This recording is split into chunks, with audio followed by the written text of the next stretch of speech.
this guide, we're going over what you have to do after beating Crimson Desert.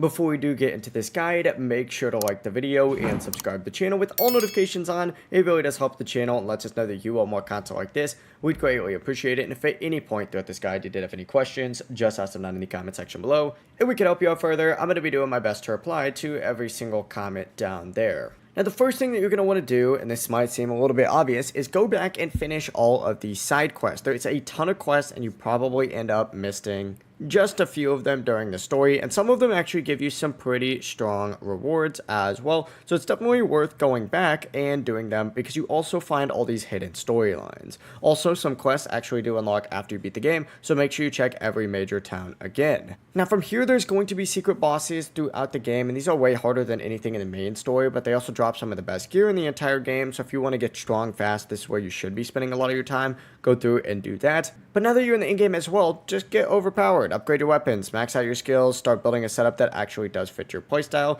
because this is when the game opens up the most. Don't just use random gear, build something pretty strong. And if you want to fully complete the game, what I'd recommend doing is going for 100%. Explore the full map, collect everything that you can, and finish any activities. This lets you replay the story on a higher difficulty and progress way faster as well. And this is because New Game Plus is now in here. It's a brand new way to test out your build. It's pretty awesome. Not to mention, there's going to be future content as well. Games like this usually get new bosses, new items, and a lot more content later on. So the stronger you get now, the easier everything's going to be when new updates do drop. So don't stop playing after you do beat the game. This is when it actually gets good. If this guide did help clear things up for you, make sure to like the video and subscribe to the channel with all notifications on. It really does help the channel and lets us know that you want more content like this. We'd greatly appreciate it. And if at any point through this guide you did have any questions, just ask them down in the comment section below and we can help you out further. Have a great rest of your day though.